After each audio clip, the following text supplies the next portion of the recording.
Hi, this is Jason from Horrific Nightmares. Welcome to another edition of Wild Eye Wednesday. Now, today I'm going to be taking a look at Doll Factory. Before I get started, I wanted to take the time to thank Wild Eye for sending me this copy to review for you guys. They have an awesome company. I'm going to leave their links for their official website and their YouTube channel in the description box below. They are definitely where it's at with independent horror. Now, Doll Factory is a 2014 film which runs approximately 85 minutes and is written and directed by Stephen Wolf. Now, he was responsible for Midnight Abyss and a segment in 1031 Part 2. It's called Deadlift. Hopefully that'll be coming out soon because I've been dying to see it. Now this stars Justin Herman as Mark. He was in Midnight Abyss and Evil Deeds 2. He was in a segment in that. Nicole Elliott as Kay. She was in The Owl's Hand and Heaven Alone. And Andy Palmer as Melvin. He was in Midnight Abyss and 1031 Part 2, the segment Deadlift.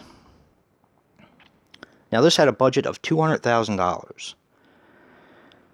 I wasn't really sure what to expect with this film. If you look at the back, it says anyone who likes Full Moon will probably enjoy this film. That is actually a pretty correct statement. It does have flashes of old Full Moon when they were at their best. But this is more of a comedy than a serious horror movie.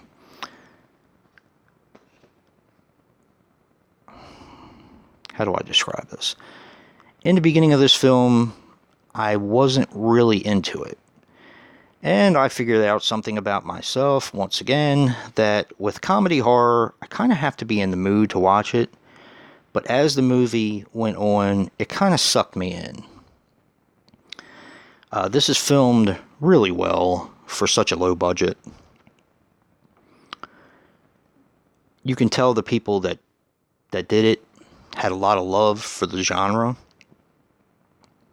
And a lot of the actors that were in it were extremely funny. I had a really good time with this one. Like I said, in the beginning, I wasn't really sure. It's kind of like Return of the Scarecrow last week.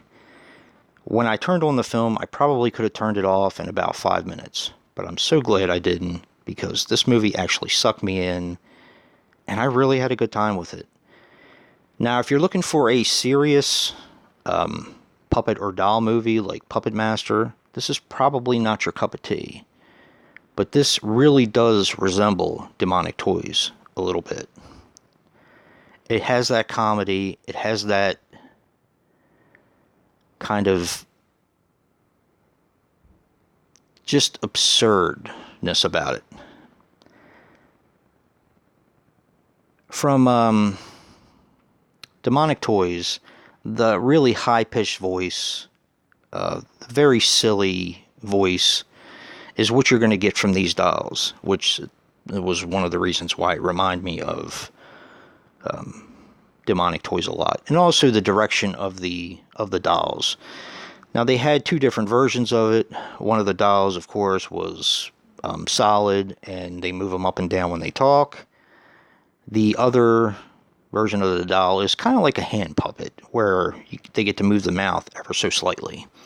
And that really reminded me of Full Moon. It was just a fun time. The effects were really fun. A lot of them were practical, but they did use a little bit of CGI. But in horror comedy, it doesn't bother me that much. I don't know why. Maybe it's because the film isn't taking itself that seriously. So, yeah, this is definitely one to check out. I really enjoyed it. And thank you again to Wild Eye for sending it to me. And if you like what you see in here, hit that like button and subscribe. And until next time, peace.